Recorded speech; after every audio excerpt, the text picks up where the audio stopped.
Thank you for tuning in. If this is your first time joining us, welcome. We hope your experience is fruitful. Please feel free to visit our website to find out how you can join our growing family. While we are loading your experience, please do us a quick favor and hit that like button from whichever platform you're watching or listening on. Also, share so others may enjoy as well. And we hope you would consider hitting that subscribe or follow button so you can check out more of our amazing content. All right, let's start the show.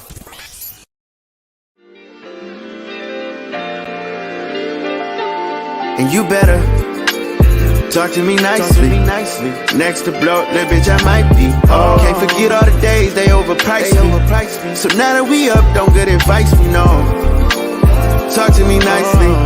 I know that they hit it, we getting icy. Whoa, can't forget all the moments they overpriced me. So now that we up, don't get advice, we know. We on top, flipping the bird, they going sick. But I'ma make them eat every. Hey everybody, it is I, Hope Giselle, and I am back with another episode of I Have Thoughts. I'm sorry, that theme song just always puts me in a good mood. I don't know if y'all like actually really get into it the way I get into it, but I'm just letting y'all know that song puts me in such a good mood. Like, y'all remember Deliver Us from Eva, how the sisters had the theme song? And I can't remember what it was, but it was a really good song. And like for a while after I watched that movie, I was like, that's a really good theme song. It's not mine, but I understand why somebody would, why, especially some sisters, would make that their song. And I feel like this is about to be my song. Like, I don't even listen to this artist like that, but this particular song just makes me feel so good. The only thing that would fuck me up if he like happens to be like homo-mystic or trans-mystic or some shit like that. But as long as he's not none of those things, this is gonna probably be my jam. So yeah. Anyway, what is up, y'all? Unless y'all have been underneath a rock somewhere or whatever the case may be, you have heard about rapper Young Jock, okay? And girl, sis with the Auntie Tammy Cut decided to come out of her woodwork and, say some things about who she wanted to perform in front of and who she didn't want to perform in front of, or whatever the case may be. Okay. So recently, Young Jock, who is the It's Going Down rapper, right, best known for that song, had us all in the chokehold. And Baby basically went on to Vlad TV, and Vlad asked, as Vlad always does, because Vlad is definitely the feds, these questions that are pressing for propaganda, okay? And essentially, Vlad asked, Young Jock, if you got, technically, let me say this because I want to get the story right. What happened was rapper Lil Boosie, who we all know to be very homo and transmisic, was offered this offer, to which he turned it down. Vlad then kind of sort of told this story to Jock, and Jock volunteered bigotry by saying, well, I wouldn't do it as well, X, Y, and Z, blah, blah, blah, blah, blah. But the reasoning for why Jock wouldn't do it came at two very astute points, right? The initial point was, I don't want to take that money because I don't support that lifestyle, right? My morals are not lined up with that. If that's your lifestyle, if that's what you want to do, then you go and do that. I don't have a problem with that, but I don't want to perform for those people or be supporting that, right? As if your performance would support anything that queer people have going on, but let me not get ahead of myself. Then his other point was, I would prefer to not have an audience where men were looking at me with lustful eyes. Now, y'all, I'm going to start there. And I knew that y'all knew I was going to start there, but I want to reiterate it so that we know where we're about to start, right? And then I'm going to move down a conveyor belt, but we got to start there. Now, I don't ever like to just like come for people's looks or tear people down based off of the way that they show up in the world, because there's a lot of things about myself that I don't like the way shows up in the world. When I don't have on makeup and y'all can see my little imperfections and all of the thing, I don't like that, and I don't want a bitch to call that out. I don't like that my shoulders are as broad as a motherfucking, linebacker, but ain't shit I could do about it. And when people call it out, I feel a type of way. I also don't like the fact that my jawline is a little squarer than I would like for it to be. A lot of people love it. I don't. I feel like it gets me clocked, and I don't like being clocked, because being clocked could be violent for a bitch like me, right? So we all have things that we don't like about ourselves. And I started with me because I want to read me first before the people in the comments come over here and try to think that they're doing me a favor by telling me things that I already know and feel insecure about before you got here. Says you can't hurt and you can't make it any worse because I already know that these things exist. Now, back to this nigga or that nigga, okay? It's not to say that Young Jock is the most grotesque person that I've ever seen in my entire life. But baby, when I look at this man right here, I don't look at this man and think sex symbol. I don't look at this man and think, oh my God, waterfalls, gonna be chasing them, even though I'm supposed to stick to the rivers and lakes that I'm used to. I don't look at this man and think those things. I don't look at Young Jock and go, ooh, I want a piece of that. Young Jock is not being sought after like Idris Elba or any of the other heartthrobs that are out here in the media these days. Young Jock is not even handsome in comparison to a lot of white men that bitches don't like. What would make you think that you was gonna perform in front of any group of gay men and be getting lustful looks, my guy? Once again, let me take y'all through the scene for whatever reason, just in case some of you all cannot compute it. Picture it, Sicily, 1999, the Atlanta Jamboree for gays, right? And it's a bunch of gay men in the front lines. And we're standing there and we're doing the things and we're jamming and we vibing. And for some reason, Young Jock is there. And for some reason, you remember this song from the future, because I did say 1999. That was my bad, but I'm not going to change the story. So anyway, follow me, but don't follow me, but follow me. So Young Jock, for some reason, comes onto the stage, and you barely know a couple of his songs, but the ones that you know are giving very much so turn up energy. I'm talking about get the crowd hype, let people know where you're from kind of energy, that music that make you remember what the Walk It Out was kind of music, okay? And so you're standing there and you vibing to the song, and you look up at the stage, and Young Jock with his perm and glory, right, is standing in front of you singing It's Going Down. You mean to tell me that the look that most gay men, I would assume this is a black crowd, would give Young Jock in response to him singing a song like that would be something like, oh my God, he's so fine. You really think the gay boys that anybody of us know? I don't know a single gay man that would look at Young Jock and do any of the things that I've seen people do when they are attracted to a celebrity. I don't know a single gay man in his right mind with eyes, teeth, a face, and a nose who is not trying to just have a place to sleep. I don't think that there's a gay man in the world that I know that would look at you with lustful eyes, especially considering that your music doesn't even call for having a lustful attitude, let alone trying to make a gesture at the person singing these songs. Young Jock, I need you to get over yourself. And what I really need you to understand is that the reason why a lot of people are upset and bothered is not because you don't want to perform in front of the crowd. We could give less than a fuck about who you want to perform in front of. That's your God-given right. You can accept money or not accept money, but honestly, considering that you haven't had a hit since about 2008, you might want to accept whatever coin is being thrown at you, especially whether it's literal or figurative, because those figurative coins could have came back and been actual literal coins at some point for you had you said the right thing. But you fucked around and you was trying to get on the good old boys club, and now you're going to be broken than you was, because now all the little queens that was bumping you going to stop bumping you just for the sake of being able to say they canceled you. And that's like you just don't win from this, girl. There's no winning for you when it comes down to this, because like I said, the kids could care less than the fuck that you don't want to perform. It's the fact that you think that the reason why you shouldn't be performing is because you so sexy that niggas are going to be in the front row making you uncomfortable with their sexual gestures as if your name is Morris Chestnut or Boris Kojo. I don't understand how you look at yourself in the mirror, Young Jock, and you look at all the gay men that you see flourishing in life, including the ones that ain't got a coin but pretend like they got a coin. I don't know how you look at any of those gay men that you would be talking about coming to a concert to see you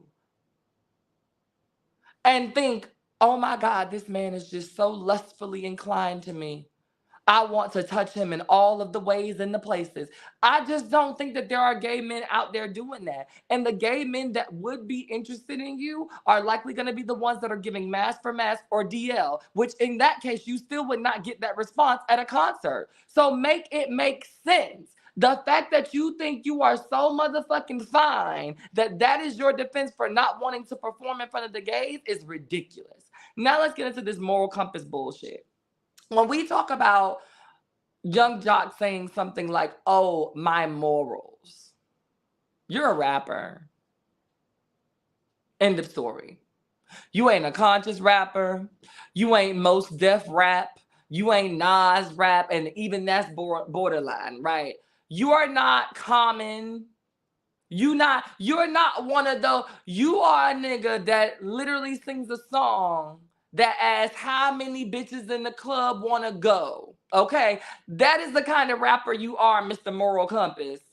The idea that you are sitting up here talking about morality as another reason for why you won't show up does not make any sense to me. Y'all are the same niggas that get on national motherfucking television, patty whack, booty clap for Mona Scott every fucking Sunday or whatever day that goddamn show come on, and then turn around and have the audacity to talk shit about other people when y'all are literally booty clapping for the devil, the man, and all of the people in Hollywood at the same motherfucking time and cooning and setting us back 15 years with every episode. Like, I don't understand how you have the nerve, the unmitigated gall to decide that one of your excuses for not wanting to perform for the queers is because you don't understand it morally. That, my guy, is not a hill you want to die on. And I think that what a lot of y'all who are trying to defend him based off of bigotry and he himself are missing is that folks are not mad about the fact that you have a choice. Folks are upset about where this choice is coming from and upset about the idea that we know you to be somebody that is not concerned with these things in any other case. And so therefore it is coming from a place of unconscious or conscious bias for the queer community based off of bullshit ass stereotypes and things that you should not hold on to, but you are doing anyway. And it's just like when people call you out for being the bigot that you are, you want to pretend like you're not that. You want to pretend like it's not about that. And what is so funny is that y'all want to spew bigotry all out loud. Y'all want to be able to say the things that you want to say and do the things that you want to do and call people what you want to call them. But then a person calls you a phobe. A person calls you an ism or whatever the fuck you're behaving like. And then all of a sudden you're like, oh no, y'all are sensitive. We just have a difference of opinion. I don't have to agree with you, and me not agreeing with you doesn't make you X, Y, and Z. Actually, it does. Just like when white people do that shit when it comes down to racism. You don't get to tell me what racism is and what it feels like because you are not Black.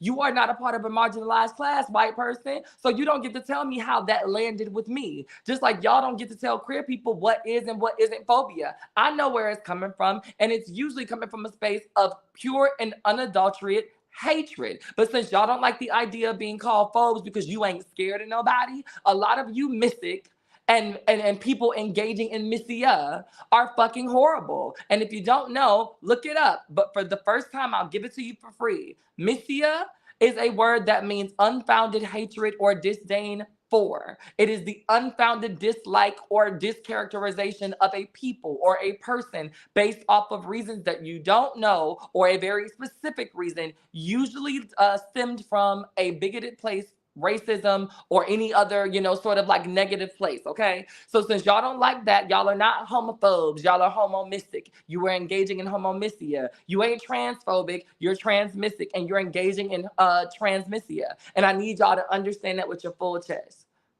But when it comes down to this whole, young jock situation, I think that he needs to understand the real intent behind why he was saying what he was saying.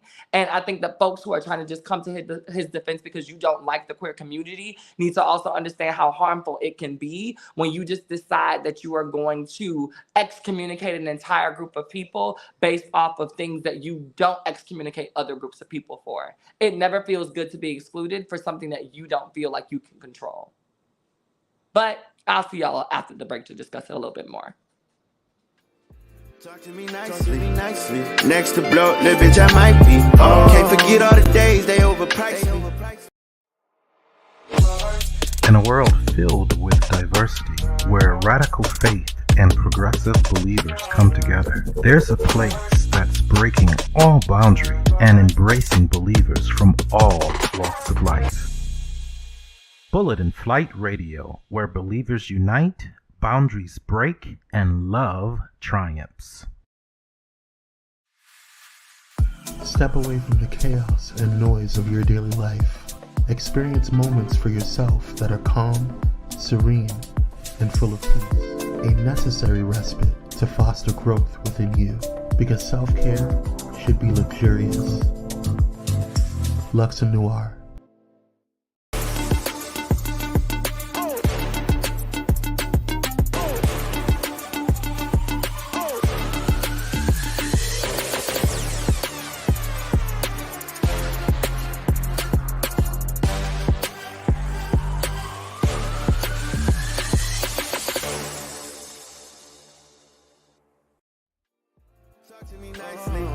I noticed they heated, we getting icy. Whoa, can't forget all the moments they overpriced me. I'm back. For those of you all who missed the first half of the show, we talked a little bit and unpacked a little bit about what was going on with this whole young jock fiasco. And I think that I just want to leave it in a space of people really need to understand that you can't just be out here with public platforms and showing people that it's okay if you don't understand a group of people to just excommunicate them or act like they don't exist. If we taught children that the way to get over things was just to act like it wasn't happening, we have a bunch of people that were quitters, a bunch of people that felt like it was okay to just get up and leave at the first sign of something being difficult to understand. We have a whole bunch of people that don't understand basic math or biology or geometry or understand the I don't know, like what would I call it? The benefits of being able to work out, just because those things are hard at first. And I think that what a lot of celebrities who have these opinions or state these jokes feel is that, oh, I'm just stating my opinion, and so it doesn't have it, or it's not worth a big deal. And that would usually be like one of those things that I might give you a pass on if you were somebody who did not also have a platform, privilege, and an audience. And so when you are a person like Young Jock that has an audience and you have a platform, which means you have the privilege to be able to speak to a vast number of people at one time, you have to be mindful about the way that your words, your actions, and your deeds are going to affect the people that you may or may not be disenfranchising by simply excluding them because of your discomfort and your inability to want to understand people beyond what you believe to be your job, right? Like, we've just got to do better about it. With that being said, y'all, I want to jump into this real quick. A lot of folks are going back and forth about this entire,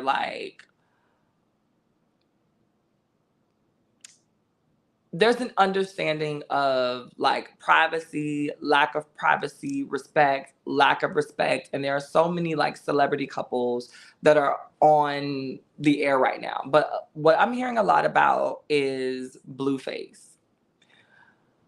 What is really interesting to me is that this man is a complete and utter joke, and yet somehow his jokes, his shenanigans, his fuckery, I was going to say a word that's been discontinued, but his complete and utter lack of care for anybody outside of himself is what is keeping him famous.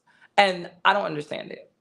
So if y'all haven't already heard, because this is fairly new news, and if you're not a person that's looking for the things to be able to discuss, you might have missed this and you might not have come across your feed just yet. But there are a series of tweets of Blueface talking about his mother.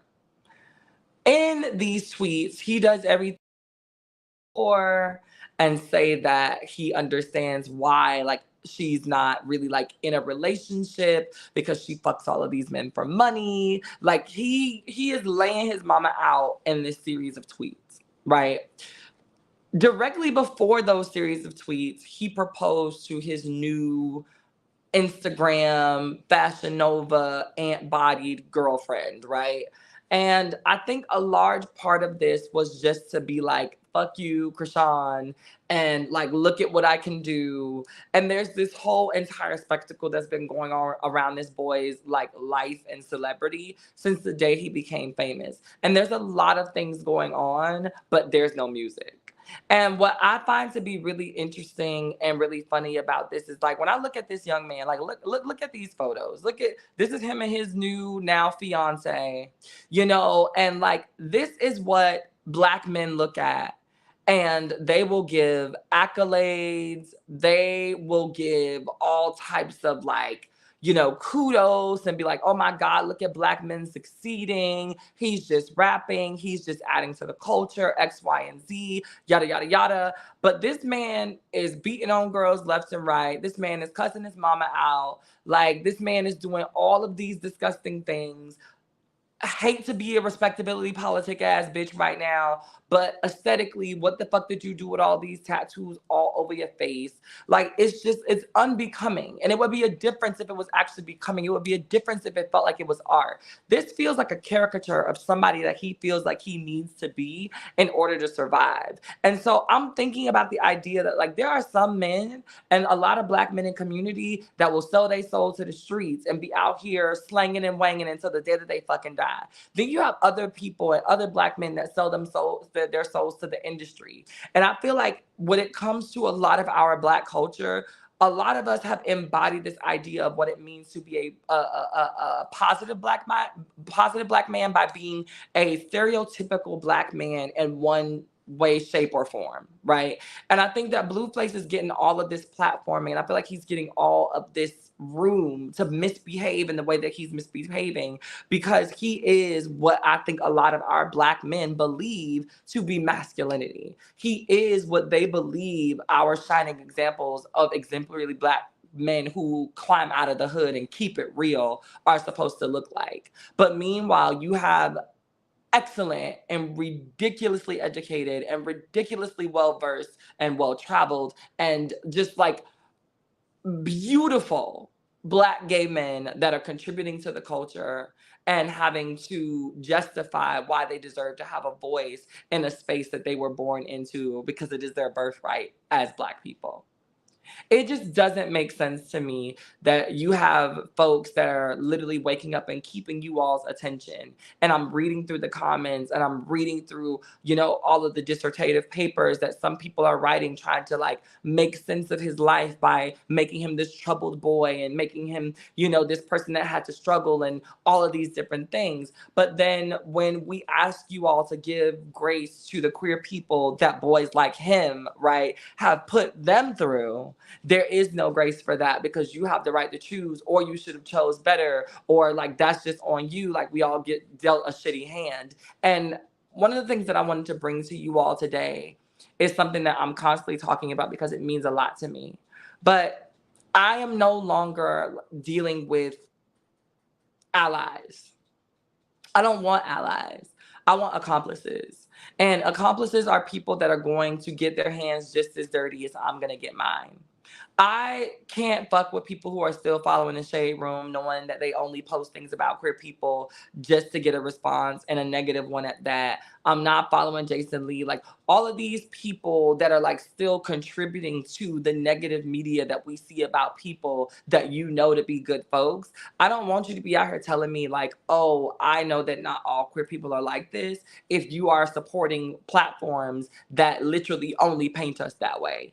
I'm not continuing to foster relationships with people who are saying, oh, I'm an ally, but every single time something happens, all you've ever done was repost a picture. Like, what happened to those donor dollars that you spent in Martha's Vineyard? What about your daddy's bank account that you clean out any other fucking time to go to fucking Tahiti or to invite me on your private jet? Like, all of those things count. And if you are going to be with me and if you're going to be riding with me, I need you to be in front of your brother and your cousin and your daddy and your baby daddy and not be dating men like Blueface and not be upholding those images as something positive when you know that they're not, and when you know that they negatively affect me and how I show up and how I'm able and how the people that I represent don't get a chance to have those liberties. We don't get a chance to have those stories be told. And if they are, there's always some sort of negative backlash because there's not enough people who are actually being accomplices to the movement and making sure that as a person who is not a part of this community in that particular way, not by practice, but at least not a part of this community in a way that it's going to matter to society. If you're not using your platform, if you're not using your voice, if you're not using your access or your resources to genuinely be there for me, I don't have time or space. And so when I look at folks that are sharing the blue faces of the world, when I look at folks that are giving accolades to the blue faces of the world, and I listen to the way that people praise those folks, but then turn around and say that Black queer people are the reason why there is no progression in the Black community, I can't, I can no longer stomach the idea of continuing to just accept allyship as my default when I know that there's something deeper, better, and more necessary. So my final thoughts for today are this. When it comes down to this young jock situation and this blueface situation, I think that there is a matter of understanding who you are and not allowing the world to define who they think you should be based off of the way that you show up. I think that a part of Young Jock's need to distance himself from Black gay men is because he knows what it feels like to be assumed to be one. While I don't believe that Young Jock is really a butch queen or that he's really been, gang banged and fucked in Piedmont Park somewhere, I do believe that he has had plenty of commentary about his sexuality. I do believe that he's had plenty of commentary about who he really likes or what he really does in his spare time, all because of the way that he chose to express himself.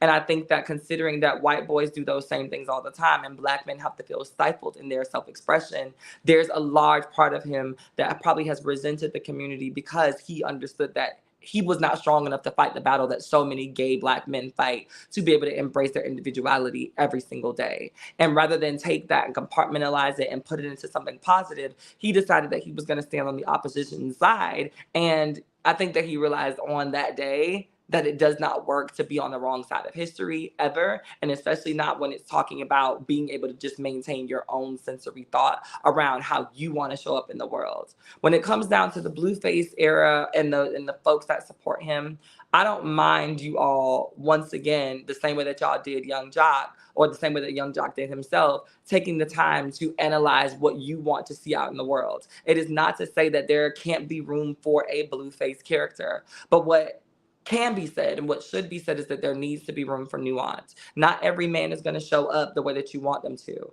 Young Jock is a perfect example or a prime example of not wanting to necessarily show up as the rapper that you all saw fit for him to be.